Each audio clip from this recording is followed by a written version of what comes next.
네, 하나님 말씀 다시 한번 공독하겠습니다. 빌립보서 2장 12절 말씀.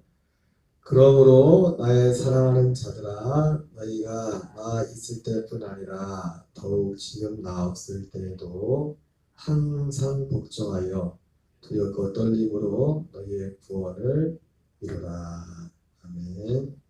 네, 한번 구원론 9번째 주제인 성장하는 구원에 대해서 말씀을 전하면서 어제 이어서 특별히 지금 계획했던 것보다 생각했던 것보다 시간이 좀 길어지고 있는데 자가고 있는 구원론의 이 특징에 대해서 어제 좀 말씀을 드리다가 다 마무리를 못했는데 오늘도 이어서 좀 그 부분을 좀 더 정리를 하겠습니다. 이 구원론의 특징은 성경이 말씀하는 구원론의 특징은 특별히 여러 가지 말씀이지만 이 하나님의 이 약속으로부터 시작된다고 말씀을 드렸습니다. 그리고 이 약속은 창세전의 약속이었다. 에덴 동산에서의 약속이 아니라 창세전의 약속이었고, 그리고 그 약속의 실체는 바로 다른 것이 아니라 하나님의 아들의 생명을 주는 것입니다. 생명. 구원이 그 생명이기 때문에 영어로 라이프라는 라이프, 삶이라고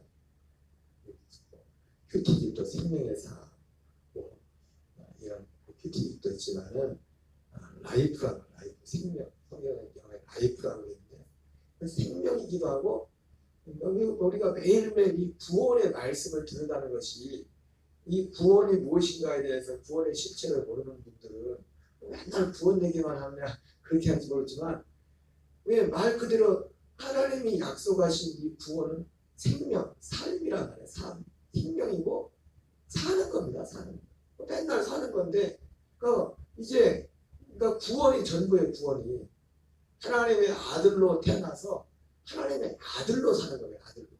사람으로 사는 게 아니라 하나님의 아들로 살기 위해서 매일매일 하나님의 아들로 사는 이 말씀을 드려야 되고, 이 말씀을 자라가면서, 그리고 하나님은 이 모든 것이 하나님의 목적이기 때문에 결국 베드로전서에 보면 사실 이 구원에 대해서 베드로 사도가 쓴 베드로전서에 이 구원을 잘 설명하고 있는 것 같아요. 그래서 그 베드로전서 1장 23절 25절부터는 1장에서도 구원에 대해서 말하면서 너희가 예수를 보지 못하였으나 살아는도다. 이제도 보지 못하나 믿고 말할 수 없는 영광스러운 즐거움으로 기뻐하니 믿음의 결국은 곧 영원의 구원을 받음이라. 이렇게 말하면서 바로 이어서 이 구원에 대하여는 우리의 선지자들이 자세히 살펴서 연구하여 자기 안에 있는 그리스도의 영으로 말미암아 그가 받은 고난과 그 구원에 대해서 연구했는데, 이것은 천사들도 살펴보기를 원하는 것이었다. 그렇게 구원에 대해서 베드로전서 1장에서 말하면서 그 마지막에 그러죠. 우리가 이 구원을 거듭나는 것을 구원이라고 말했어. 베드로가 거듭나는 것, 물과 성령. 거듭나는 것을 예수님은 뭐라고 했죠? 물과 성령으로 태어나는 것이다. 물과 성령으로 태어나는 것.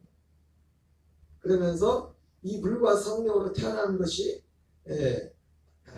바로 그것이 복음이라고 그렇게 말씀하고 있고, 베드로 후서 1장에서는 그 구원에 대해서 하나님이 약속, 지극히 크고 거룩한, 지극히 크고 보배로운 그 약속이라고 그렇게 말씀하면서, 이 약속은 우리의 육신의 정욕으로 말미암아 세상에서 썩어질 것을 피하여 신성한 성품에 참여하게 되는 것이다. 이렇게 말씀하고 있습니다.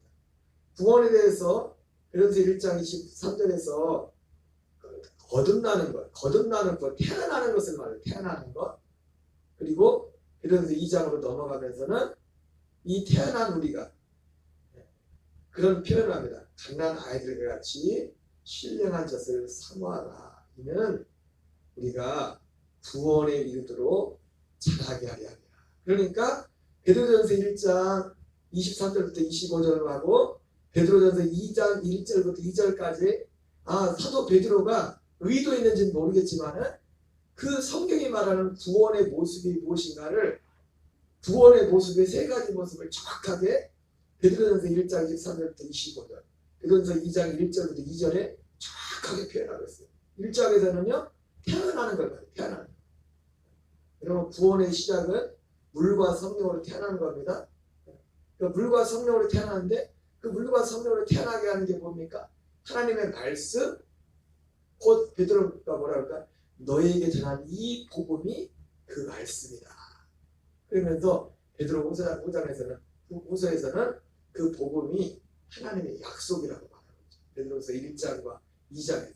그러면서 초대교회 성도들은 복음하면은 물론 사도 바울이 말한 것처럼 예수 그리스도께서 우리 성경대로 죄를 죽으시고 장사 지낸 바 되었다가 성경대로 사흘 만에 다시 살아난, 이것이 어떤 복음의 기둥이죠. 복음의 기둥이지만 예수님이 죽으셨다가 부활하신 이 모든 것은 사실은 이것 자체가 복음이라지만 이 복음의 어떤 면은 복음의 중보예요. 제 주님의 죽으심과 부활은.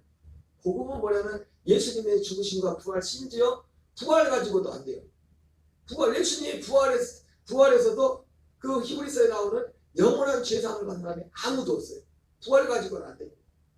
예수님이 승천하셔서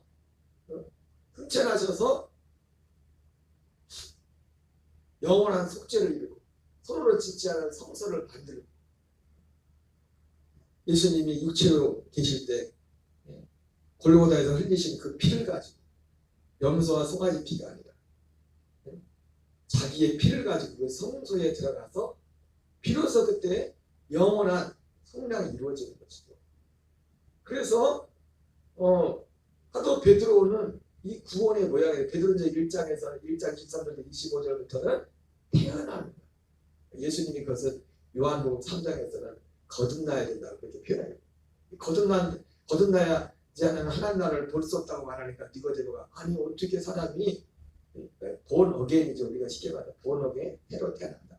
사람이 어떻게 두 번 태어납니까? 어머니 내가 이렇게 컸는데 어머니 뱃속에 들어갔다 다시 태어나고.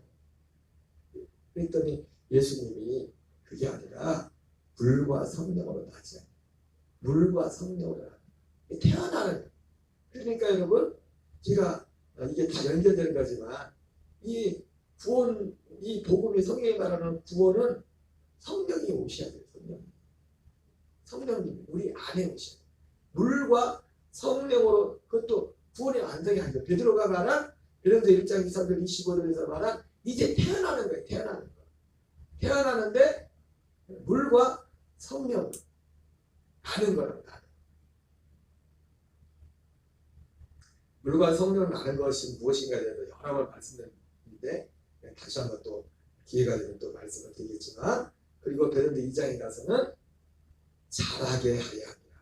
신령한 자를 사모하게 합니다. 이는 왜 신령한 자를 사모하라고요?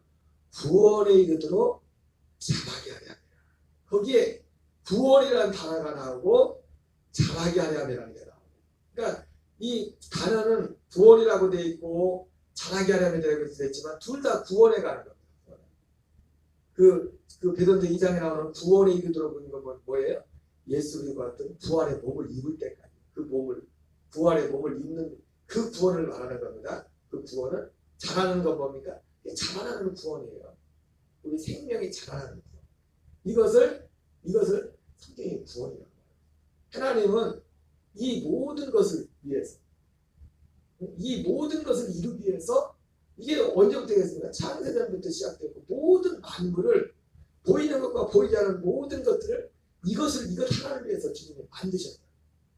그래서 우리 특히 하나님의 아들들이 하는 일은 뭡니까? 하나님의 일도 그거죠. 그러니까 우리가 하나님의 일을 하자는데 하나님의 일이 뭐냐고요. 제가 지난번 3일 예배 때도 말씀했지만 하나님의 일이 이거예요. 하나님이 지금 하시는 일은 뭐냐면, 그러니까 수천 년 동안 영원전부터 하나님이 계획하셔서 하나님이 계획했던 그 일이 하나님의 일인데 뭡니까? 우리를 한 사람 한 사람을 하나님의 아들들로 태어나게 하셔서 하나님의 맏아들 대신 그리스도의 그 분량에 이르기까지, 그분을 닮을 때까지 우리가 자라도록 하게 하는 것이, 이것이 하나님의 일이고, 그리고 궁극적으로 이런 하나님의 아들들을 부활의 첫 열매가 되신 그리스도와 같이 예수님 마지막 날 재림하실 그때에 마지막 영원 천국에 들어가게 되는 모든 하나님의 아들들을 첫째 부활자 되신 그리스도와 같은 그 부활의 첫 열매가 되신 그리스도와 같은 그 부활의 몸을 입어 영생하도록 하는 이것이 하나님의 일에 하나님의 모든 구원의 계획인 것입니다. 이것이 하나님의 일이에요. 그래서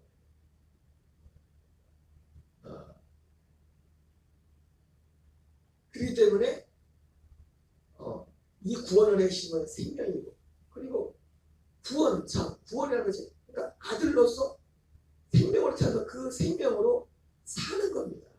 신앙은 삶이라고 매일 사는 거라. 그러니까 매일 들어야죠. 매일. 우리가 구원이라는 단어는 그냥 이 구원이 성경적인 구원의 원형을 온전히 알지 못하니까 구원이라는 단어는 교회 처음 나올 때 그냥 예수님 믿으세요. 예수님 당신을 죽었습니다. 당신이 저를 위해 죽었습니다. 그것도 예수님의 죽음도 그냥 우리를 대신 죽으신 거기까지만 하는 것이에요. 거기까지만. 여러분 예수님의 죽으심도 예수님이 우리를 위해 죽었지만 궁극적으로 우리의 죄 때문에 죽었지만 궁극적으로 우리를 위한 주님의 죽으심의 핵심은 뭡니까? 우리도 예수님과 함께 죽는 거예요. 우리 옛사람을 패하는 거예요. 첫째 것은. 죽음에. 어제 손혜선 기사에서 말씀을 드렸지만 그분들이 구호 중에 하나가 아고죄, 죄고 참 이 문장 하나가 사실 그때 당시에도 신선한 충격이었어요. 왜냐하면 대부분 교회에서는 예수님이 십자가에 대해서 어디까지만 말합니까? 죄를 위해서 다 같은 죄를 위해서 죽었다는 너무 소중한 부분이죠. 다 같은 죄를 위해서 죽었다는 것이. 그냥 나를 위해서 죽으신 그리고 그럼에도 불구하고 나를 위해 죽었다는 것도 그 죄에 대해서도 다른 사람들이 대부분 생각하는 것이 어떤 개념이에요?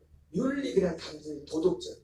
그래서 예전에 전도폭발 훈련 가면 전도폭발에서 복음 지시를 할 때 하는 내용 중에 죄에 대해서 거기 하나님, 사람, 죄, 예수님, 믿음 이런 내용들을 이제 스토리를 이제 전도폭발이 이제 나가는데 그 중에 죄에 대해서 설명할 때 그런 설명을 합니다.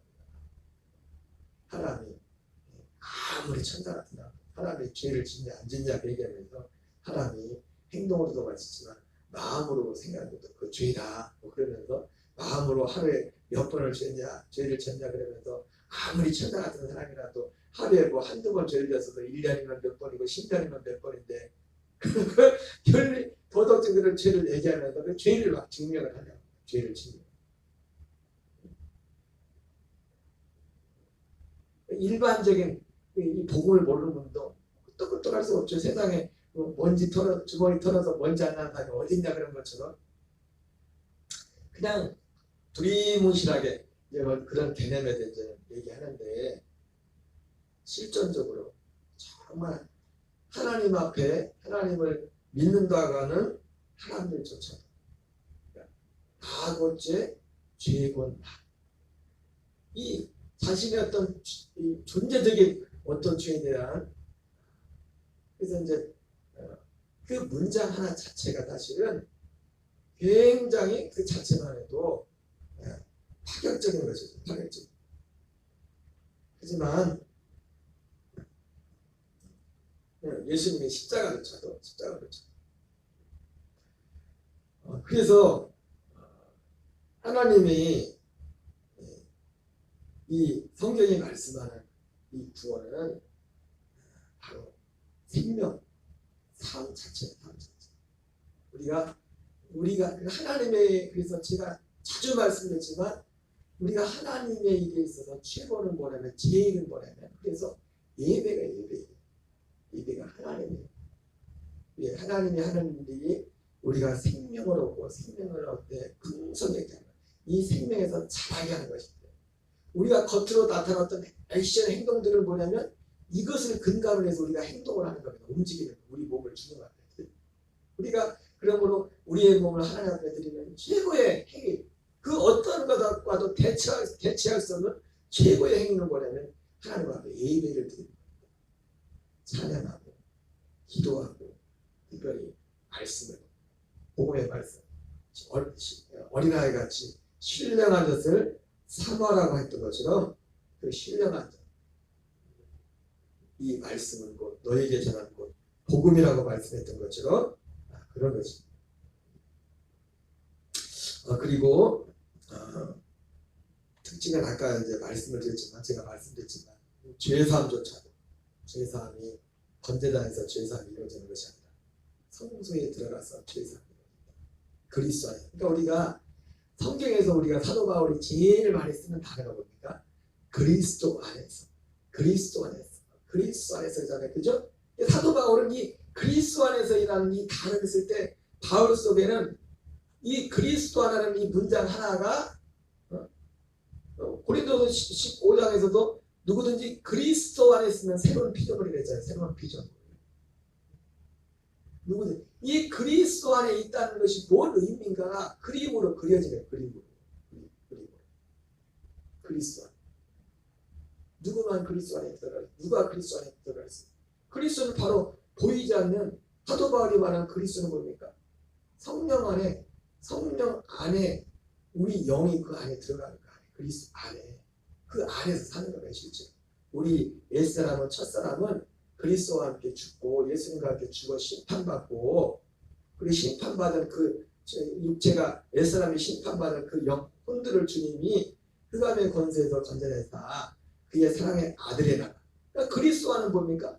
그의 사랑의 아들의 나라라고. 하나님의 나라. 지금 하나님의 나라. 존 웨슬리 목사님이 그분이 회심하고 나서 제일 처음 전했던 믿음으로 말미암은 구원에서 그 믿음으로 말미암은 구원의 그 특징 중에서 그분이 그 존 웨슬리 목사님이 말씀하셨던 그 중요한 핵심 중에 하나가 뭐냐면 이 믿음으로 말미암은 구원은 단지 우리가 죽어서 천국 가는 지옥 가는 제가 여러분 우리가 죽어서 천국하고 지옥 가는 것을 편하는 게 아닙니다. 그게 우리 최종적인 목적인데요. 그리고 그 천국도 어떤 천국이요? 결국은 예수님과 같은 구원에 몸을 입고 들어가는 영원한 천국이에요. 하나님의 나라. 근데 어쨌든 존 웨슬리 목사님은 믿음으로 말하면 이 구원은 단지 죽어서 우리가 보통 생각하는 그 개념이죠. 맞죠? 우리가 죽어서 예수님 다시 오시기 전까지는 어쨌든 우리가 그때 부활하는 게 아니니까 죽어서 그 천국 가서 낙원 천국에 가는 겁니다.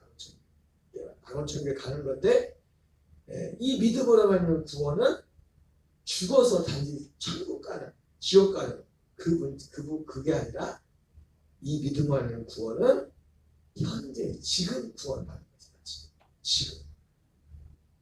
그러니까 이 말씀은 뭐냐면 성경이 말씀하시는 예수님이 말씀하시는 구원은 뭐냐면 성경이 말씀하는 지금 물론 앞에 말했던 그 구원이 우리가 최종적인 목적지는 거기입니다. 그러나 최종적인 목적지를 위해서 지금 구원을 마치고 현재적 구원. 그래서 거기서 그분 설교에서는 현재적 구원이라고 했어요. 현재적 구원. 지금 구원. 다른 말로 제가 제 언어로 표현하면은 지금 우리가 죽어서 천국 가는 게 아니라 지금 천국 되어서 지금 하나님 나라 되어서 사는 겁니다. 하나님 나라에서 천국에서 이것이 하나님께서 계획하신 구원의 모습인 겁니다. 구원의 모습. 그래서 또한 이 구원은 6월절에 이루어지는 것입니다. 오순절에 이루어지는 것입니다. 성령님이 오시는 성령님이 내 안에 오셔야 구원이 시작되는 거예요. 성령님이 밖에서 이 성령님이 내 안에 오시는 것은 오직 하나입니다. 이 하나의 약속을 이루기 위해서 오시는 거예요. 성령님이 내 안에 오시지 않아도 성령의 은사는 나타날 수 있습니다. 성령의 은사조차도 그게 그 특징이 뭡니까? 구약시대예요. 구약시대. 제자들도 심지어 제자들조차도 성령의 능력을 행했잖아요. 예수님 십자가 오순절 이전에도 예수님의 이름으로 가가지고 그래서 누가복음 이런 데 보면 제자들이 가가지고 전도 갔다 돌아서 보고 하잖아요. 아유 예수님 우리가 진짜 예수님 시키는 대 했더니 귀신들이 떠나가대요. 너무 기뻐가지고 예수님을 보고 하니까. 그리고 마태복음 12장 같은 경우, 그러니까 내 일을 힘입어 이 귀신을 쫓아내요. 하나님의 나라가 너에게 임할 것이다. 성령을 힘입어 이렇게 말합니다. 성령님이 우리 안에 오시지 않아도, 오시지 않은 상태에도 그때 제자들은 성령이 안에 안 계셨거든요. 예수 이름으로 병도 고치고 귀신은 내어쫓고 했다고요. 물론 그것도 성령의 능력이었죠. 그러나 우리 안에 오시는 성령은 오직 하나, 이 하나님의 한 약속을 이루기 위해서 우리 안에 오시는 거예요. 우리 안에 들어오셔서. 그래서 이 성경이 말씀하시는 구원이 성령님이 오셔요. 그래서 예수님은 그것을 물과 성령으로 난다 이렇게 말해요. 물과 성령. 물과 성령으로 하는 건 뭡니까? 성령세례. 물은 물세례. 물세례는 뭐예요? 예수님의 몸과 연합해서 옛사람이 죽는 거예요. 그게 물세례. 성령세례는 성령님이 오셔서 우리 안에 약속한 아들 그리스도의 그 씨. 이사야 3장에 예수 그리스도가 씨가 되었다고 해요. 씨가. 생명의 씨가 되었다고 그렇게 표현하는 그 생명을 고린도서 15장 45절에 살려주는 영으로 오셔서, 살려주는 영으로 오셔서 두 번째 아담 예수 그리스도는 살려주는 영으로 오셔서 우리에게 하나님의 아들의 생명을, 그 생명으로 살도록 하는 일들이 시작된다고 이렇게 말씀드렸습니다. 그리고 이 성경이 말씀한 이 구원을 핵심 뭡니까? 지금 방금 드렸던 건데, 예수님의 몸과 그리스도의 몸이, 예수님의 몸은 육신을 입고 오셨죠. 우리의 보이는 몸입니다. 그러나 구원은 어디에서 이루어지는가? 그리스도의 몸과 연합합니다. 그리스도의 몸은 보이지 않는 몸이에요. 보이지 않는 몸. 지금 제가 이사야 3장 10절에 말했던 것처럼 예수님이 죽으신 후에 생명의 씨가 됐다지 않습니까? 몸이 보이지 않는 몸이, 사도 바울이 그래서 뭡니까? 육의 몸이 있으면 영의 몸도 있겠잖아요. 영의 몸. 그러니까 여러분이 표현하기를 지금 자라간다고 할 때는 뭐가 몸이 있으니까 자라가는 거잖아요. 그렇잖아요. 표현을 자라가라고 했잖아요. 구원에 이르도록 자라가라고 했잖아요. 그죠? 물론 이것이 참 우리의 언어적인 표현에서 참 한계성이 있지만은 생명이 자라간다고 할 때 그 어떤 보이지 않는 우리의 몸이 있단 말이고, 태어난 몸, 영의 몸, 그 몸이. 그래서 예수님의 몸과 연합은 로마서 7장 4절에서 그래서 예수님의 몸과 연합함으로 우리가 율법에 대해 죽임을 당하였습니다. 다름이 곧 죽은 자 가운데 살아나시는 분이 가서 예수님의 몸과 연합 죽고, 다름이 곧 죽은 자 가운데 살아나신 그 부활의 몸도 아닙니다. 그 몸과는 하나가 되는 게 아니죠. 부활하고 성체가 정합하는 그 영의 몸, 영의 그 몸을 우리에게 주신다.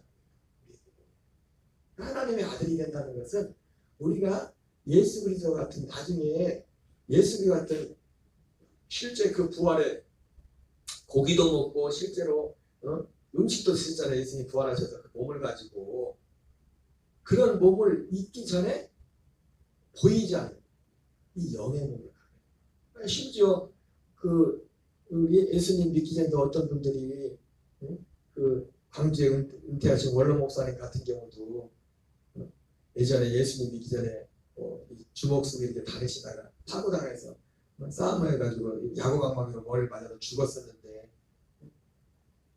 자기 몸에서 영이 싹 빠져나가더래. 싹 빠져나가는데 저기 자기는 여기 있는데 자기가 또 있더래.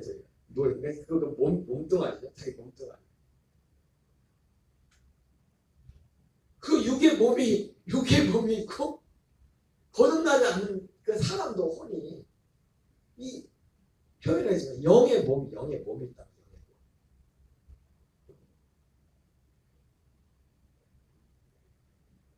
그래서 성경이 말하는 구원은 다름이 곧 죽은 자가 돼서 살아나시는 것 같습니다. 살아나신 그 하나님 약속에서는 히브리서 9장 28절에 나오는 구원에 이르기 위하여 죄와 상관없이 자기를 바라는 자들에게 두 번째 나타나시. 아무에게 나타나는 게 아니에요. 보이지 않죠. 나타난 이분은. 두 번째 나타나시는 그리스도는 눈으로 볼 수 없습니다. 우리가 믿는 거예요. 그래서 약속을. 그 믿음을 주님이 주는 거죠. 그 누구에게나 아무에게나 나타나지 않습니다. 누구에게만 자기를 바라는 자들, 구하는 자들이 이걸 믿고서 자기를 구하는 자들. 예수님의 재림은 모두에게 임하잖아요. 심지어 그를 찌른 자들도 볼 것이라 했잖아요. 다 통과됐잖아요. 보기 싫은 사람들에게도 저는 예수님의 재림은, 그러니까 재림이 아니에요. 히브리서 9장 18절은 자기를 바라는 자들에게, 그것도 구원에 이르기 위해서 두 번째 나타나신다고 말씀했단 말이에요.